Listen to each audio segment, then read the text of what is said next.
الدین الخالص. الحمد لله نحمده ونستعينه ونستغفره ونعوذ بالله من شرور أنفسنا وسيئات أعمالنا من يهده الله فلا مضل له ومن يضلل فلا هادي له وأشهد أن لا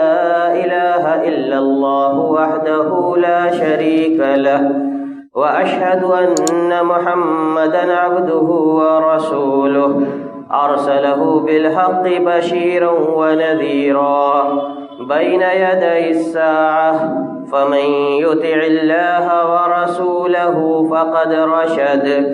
ومن يعصيهما فإنه لا يضر إلا نفسه ولا يضر الله شيئا. أما بعد فإن خير الحديث كتاب الله وخير الهدي هدي محمد صلى الله عليه وسلم وشر الأمور محدثاتها وكل محدثة بدعة وكل بدعة ضلالة وكل ضلالة في النار. أعوذ بالله السميع العليم من الشيطان الرجيم. بسم الله الرحمن الرحيم. قاف والقرآن المجيد بل عجبوا أن جاءهم منذر منهم فقال الكافرون هذا شيء عجيب أإذا متنا وكنا ترابا ذلك رجع بعيد قد علمنا ما تنقص الأرض منهم وعندنا كتاب حفيظ بل كذبوا بالحق لما جاءهم فهم في أمر مريج. أفلم ينظروا إلى السماء فوقهم كيف بنيناها وزيناها وما لها من فروج والأرض مددناها وألقينا فيها رواسي وأنبتنا فيها من كل زوج بهيج تبصرة وذكرى لكل عبد منيب. ونزلنا من السماء ماء مباركا فأنبتنا به جنات وحب الحصيد والنخل باسقات لها طلع نضيد رزقا للعباد وأحيينا به بلدة ميتا كذلك الخروج. كذبت قبلهم قوم نوح وأصحاب الرس وثمود وعاد وفرعون وإخوان لوط وأصحاب الأيكة وقوم تبع كل كذب الرسل فحق وعيد. أفعينا بالخلق الأول بل هم في لبس من خلق جديد. وقال عز من قائل بسم الله واذكر ربك في نفسك تضرعا وخيفة ودون الجهر من القول بالغدو والآصال ولا تكن من الغافلين. وقال عز من قائل بسم الله والعصر إن الإنسان لفي خسر إلا الذين آمنوا وعملوا الصالحات وتواصوا بالحق وتواصوا بالصبر. محترم نوجوان علماء کرام، اسلامی بزرگوں، نوجوان ساتھیوں، عزیز بچوں، دینی ماؤں اور بہنوں، اللہ تبارک تعالیٰ نے انسانوں اور جناتوں کو اپنی عبادت کے لیے پیدا کیا اور عبادت کے کاموں کو انسان کے استطاعت اور اس کے قابو کا بنایا اور اس عبادت پر، اس بندگی پر قائم رہنے کے لیے اس کو ان تمام وسائل سے نوازا جو اس کو اللہ کی بندگی پر قائم رکھ سکیں، اور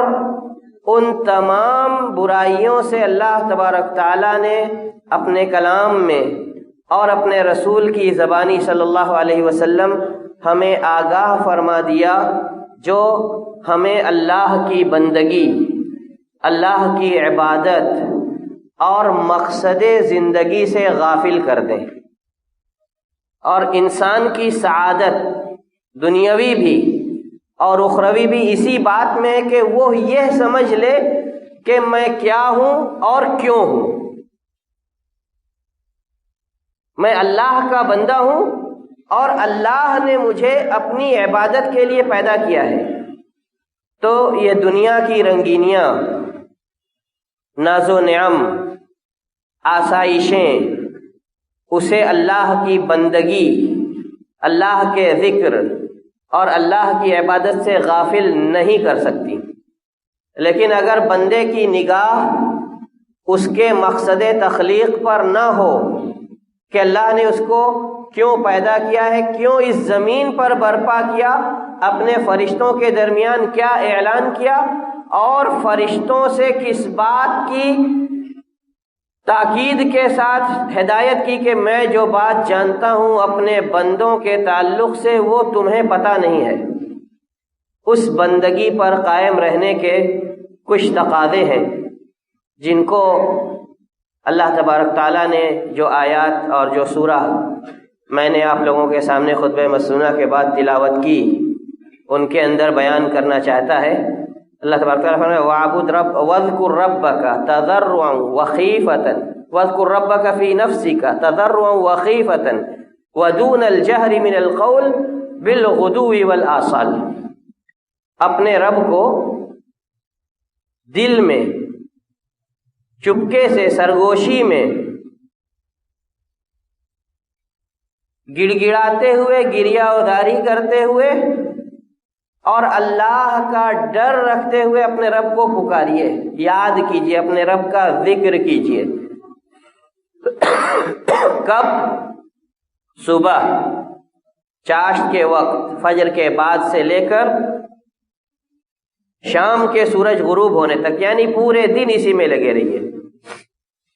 اور اس کے بعد اللہ تبارک تعالیٰ نے تنبیہ فرمائی اس بات کی جو بندوں کو سرے سے نقصان پہنچانے والی، کوئی فائدے کا سودا نہیں۔ وَلَا تَكُن مِّنَ الْغَافِلِينَ، غفلت برتنے والوں میں سے مت ہو جانا، یعنی اللہ کے ذکر سے غفلت برتنے والے، یہ حقیقت میں اللہ کو یاد کرنے والے، اللہ سے ڈرنے والے اور اللہ کی عبادت پر قائم رہنے والے نہیں ہیں، بلکہ اللہ کے بندے تو وہ ہیں جو اپنے زندگی کا ہر لمحہ عبادت میں گزارنے کی فکر میں رہتے ہیں۔ اسی لیے اللہ تبارک تعالیٰ نے ہر اس کام کو نیکی قرار دیا جو آپ اس کی عبادت پر قائم رہنے کے لیے انجام دیتے ہیں۔ آپ کا پوری نیند سونا اس نیت سے کہ جب ہم جگیں گے تو فجر کے لیے اٹھیں گے، اللہ کی عبادت کریں گے، توانائی اور چستی کی حالت میں بیدار ہوں گے، آپ کی یہ نیت سونے کے حالت میں بھی آپ کو عبادت کے درجے میں رکھتی ہے۔ حلال کمائی کے لیے گھر سے آپ کا قدم نکالنا اور یہ نیت رکھنا کہ میں حلال کمائی کا لقمہ اپنے بال بچوں کے منہ میں ڈالوں گا،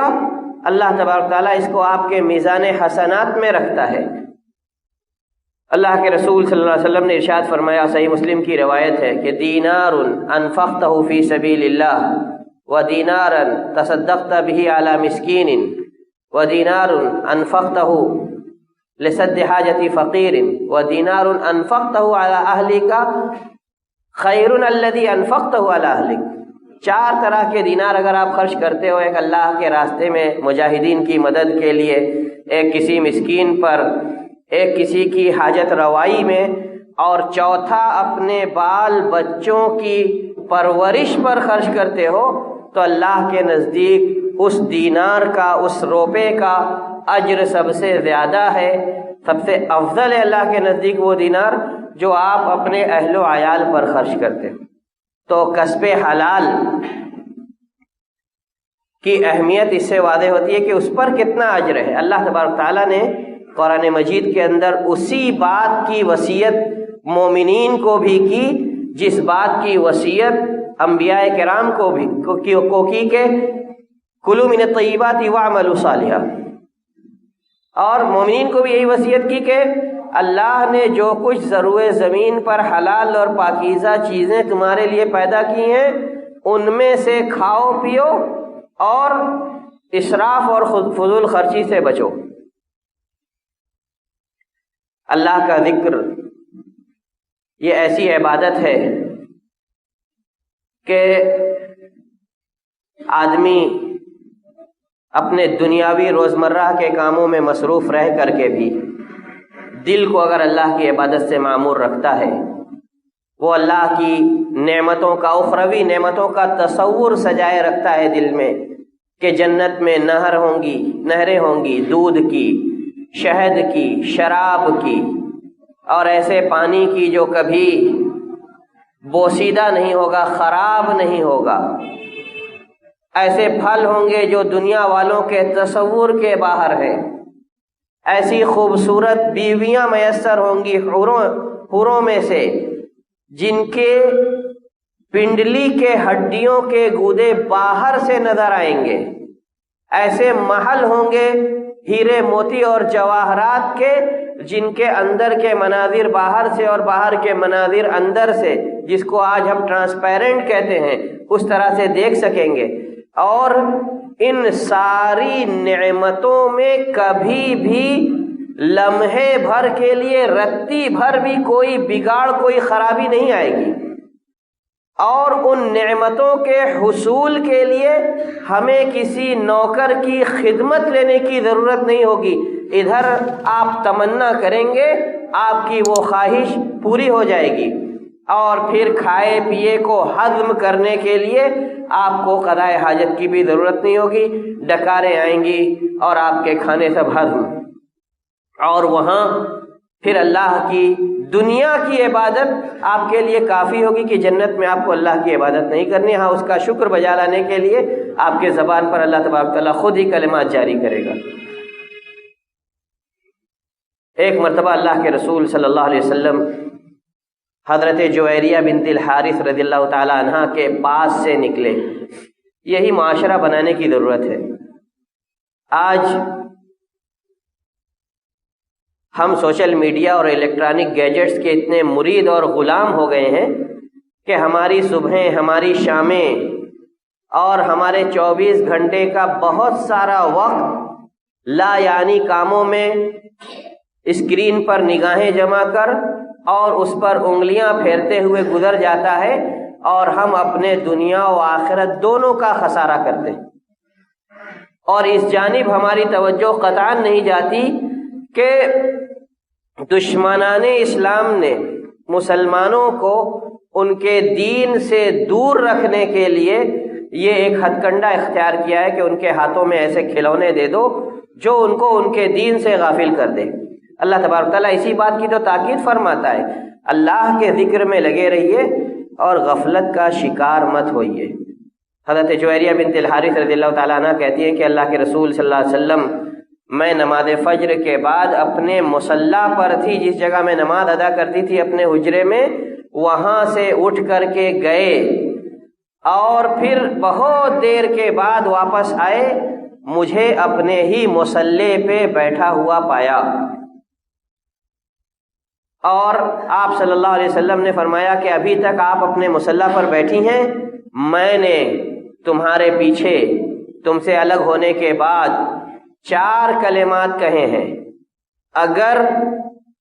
تم ان کو ادا کر لو تو اب تک جو تم نے اذکار پڑھے ہیں ان سے بہتر ہوگا۔ پھر اللہ کے رسول صلی اللہ علیہ وسلم نے ان کو سکھایا کہ سبحان اللہ عدد خلقی ورضا نفسی وزینت عرشی ومداد کلماتی، کہ اللہ کی تعریف ہے اس کی مخلوق کی تعداد کے برابر اور اس کے نفس کی رضا کے حصول کے برابر اور اس کے عرش کے وزن کے برابر اور اس کے کلمات لکھنے کی روشنائی کے برابر۔ تو کہا کہ اللہ کے رسول صلی اللہ علیہ وسلم نے فرمایا کہ اگر کوئی ان کلمات کو ادا کر لیتا ہے تو اس کے لیے یہ ان تمام چیزوں سے بہتر ہے جس پر سورج طلوع ہوتا ہے، یعنی دنیا و ما فیہا کی تمام چیزوں سے یہ بہتر ہے۔ اور جس نے 3 مرتبہ کہہ لیا وہ اس کے لیے شام تک کافی ہے، اور جس نے شام میں 3 مرتبہ کہہ لیا اس کے لیے صبح تک کافی ہے۔ ایک دیہاتی صحابی، ہمیں کس چیز کی فکر ہونی چاہیے؟ ان سادہ لو دور دراز اللہ کے رسول صلی اللہ علیہ وسلم کی مجلسوں سے دور رہنے والے صحابہ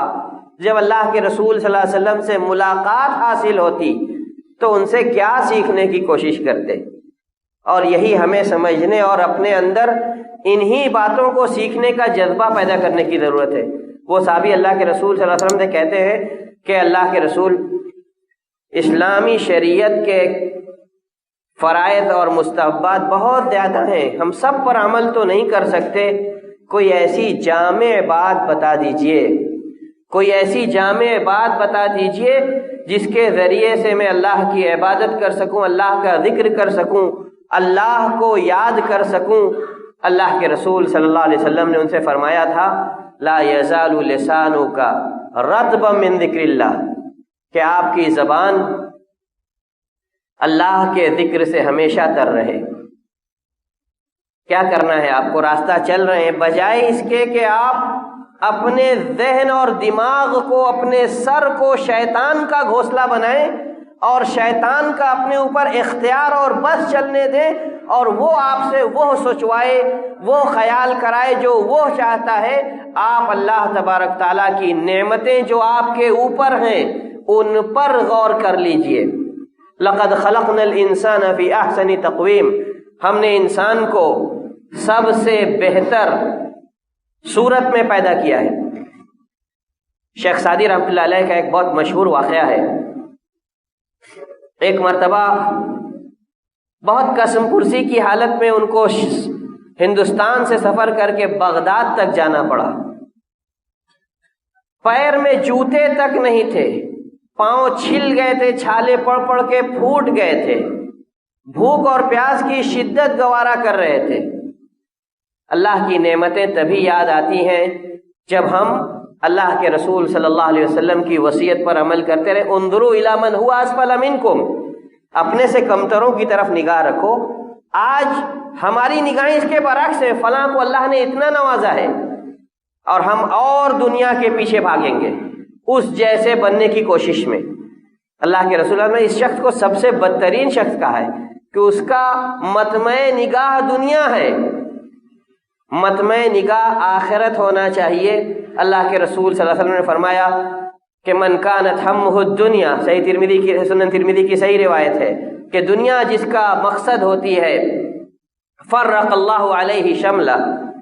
اللہ تبارک تعالیٰ اس کے معاملات کو اس کے اوپر بکھیر دیتا ہے۔ دیکھیں گے وہ بھاگا بھاگا پھرے گا دنیا سمیٹنے کے پیچھے، کبھی یہاں کبھی وہاں، اس کو قرار نہیں، نہ نماز کا وقت ملے گا اس کو، نہ اللہ کے ذکر کا وقت ملے گا، نہ 2 لقمے چین سے اپنے بال بچوں کے ساتھ بیٹھ کر کھانے کو میسر آئے گا۔ شام کو تھکا ہارا آئے گا، ان میں سے کون بیمار ہے، کس کو اس کے 2 لفظ تسلی کی ضرورت ہے، کس کو کسی اپنے کارنامے پر اپنے والد کے دوست شاباشی کے بول کی ضرورت ہے، کسی کا وقت نہیں، وہ سو جائے گا، کیونکہ وہ اس لائق ہی نہیں بچے گا کہ اپنے بال بچوں کی فکر کر سکے۔ الا کلکم راعٍ،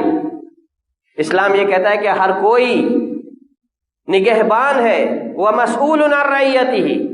اور اس کی رعایا جو اس کے ماتحت لوگ ہیں ان کے متعلق اس سے پوچھا بھی جائے گا۔ جب اللہ رب العزت کے سامنے کھڑے ہوگے تو اللہ رب العزت پوچھے گا۔ تو اگر آدمی کے پاس اس کا بھی وقت نہیں ہے تو اس کی زندگی بھی برباد ہے اور آخرت تو اسی کے نتیجے میں برباد ہو گئی۔ اللہ کے رسول صلی اللہ علیہ وسلم فرماتے ہیں من کانت ہمہ الدنیا فرق اللہ علیہ شملہ ولم یأتہ من الدنیا الا ما قد قدر لہ،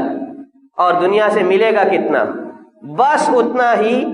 جتنا اس کے مقدر میں لکھ دیا گیا ہے۔ ومن کانت ہمہ الآخرہ، اور جس کی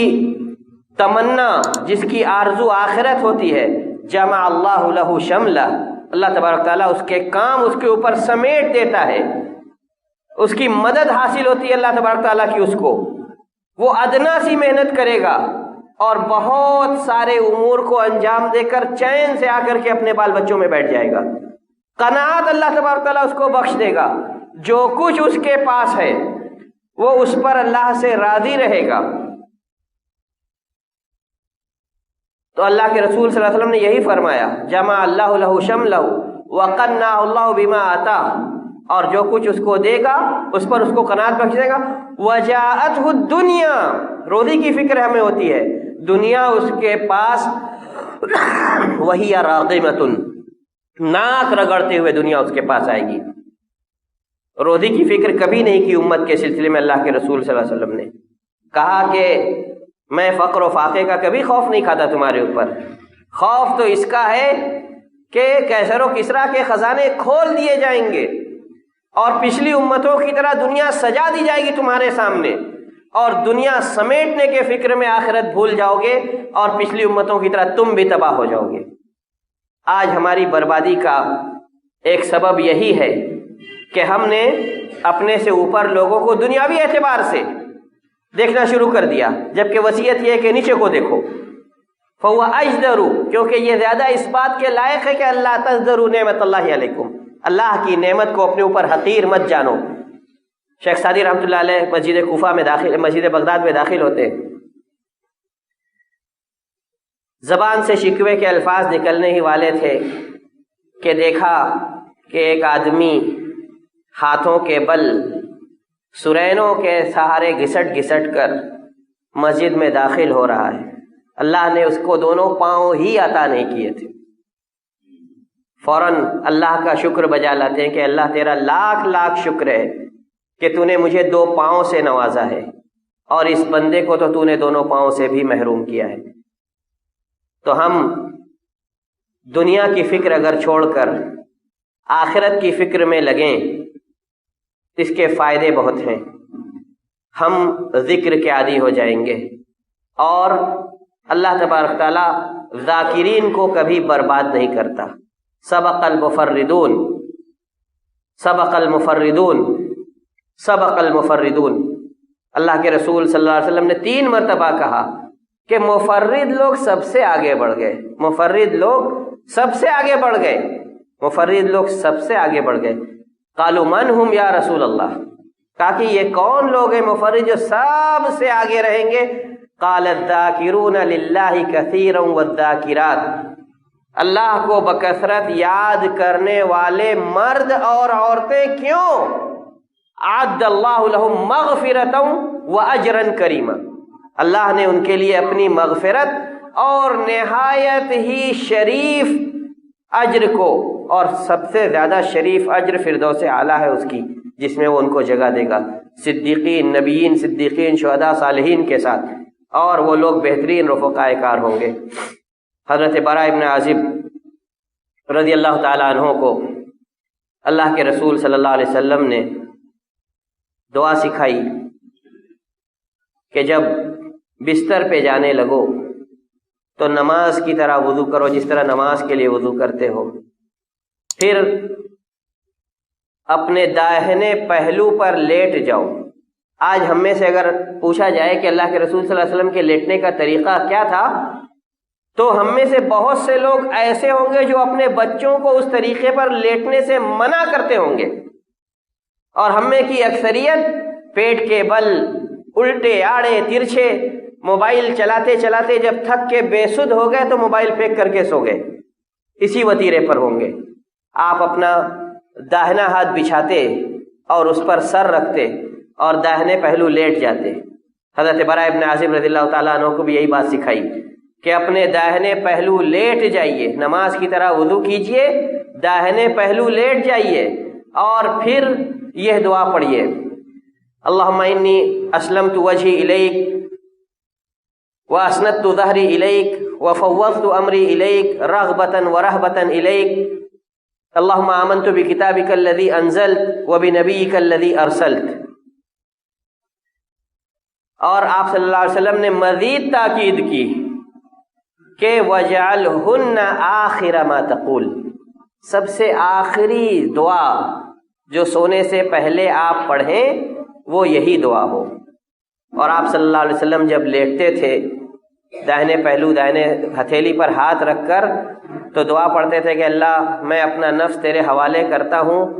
اگر تو اس کو قبض کر لے تو اس پر رحم فرمانا، اور اگر تو اس کو دوبارہ اس دنیا میں جینے کے لیے صبح بیدار کرتا ہے تو تمام شر انگیزیوں سے اس کی حفاظت فرمانا۔ ہم مصائب اور وساوس اور دیگر شبہات کا شکار ہوتے ہیں تو عاملوں کو بلاتے ہیں،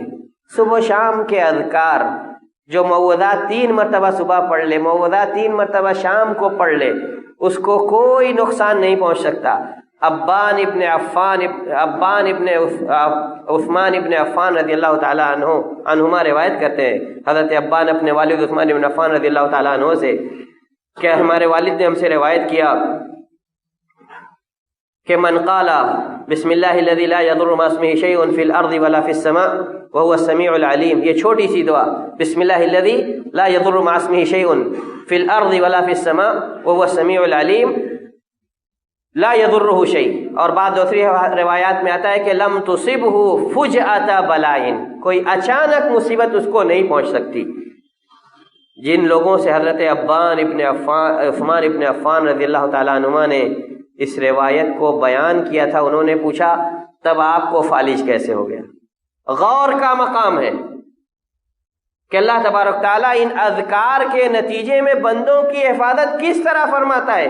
حضرت عبان کہتے ہیں بالکل صحیح سوال ہے آپ کا، میں اس دن غصے کی حالت میں تھا اور ان اذکار کو پڑھنا بھول گیا، مجھ پر فالج کا حملہ ہو گیا۔ یہ صبح و شام کے آپ کے حفاظت کے جو اذکار ہیں، سونے سے پہلے سورہ فاتحہ، آیت الکرسی، معوذات، اللہ کے رسول صلی اللہ علیہ وسلم کی سنت تھی کہ کپڑے کے داخلی جانب سے بستر جھاڑ کر سوتے تھے۔ ان سب باتوں کا اہتمام، وقت سے سونا اور اسلامی آداب کے مطابق جاگنا اور برکت کے اوقات میں حصول روزی کی تمنا کرنا، کوشش کرنا، اور اپنے لمحات کو بجائے اس کے کہ ہم لایانی کاموں میں گزاریں، دل سے زبان ہلا کر کے تسبیح کے ذریعے سے اپنے اوقات کو، اپنے لمحات کو، اپنے زندگی کے شب و روز کو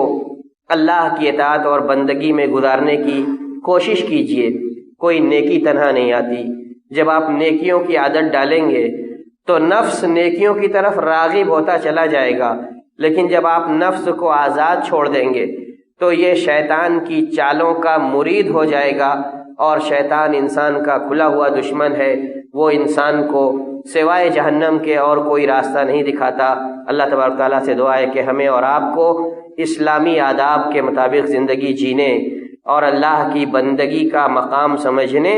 اور بندگی کے آداب کو بجا لانے کی توفیق بخشے، جب تک اس جہان فانی میں زندہ رکھے، ایمان اور اسلام پر قائم و دائم رکھے، اور جب اس جہان سے جانے کا وقت آئے تو کلمہ اسلام پر ہمارا خاتمہ ہو۔ اقول قولی ھذا واستغفر اللہ لی ولکم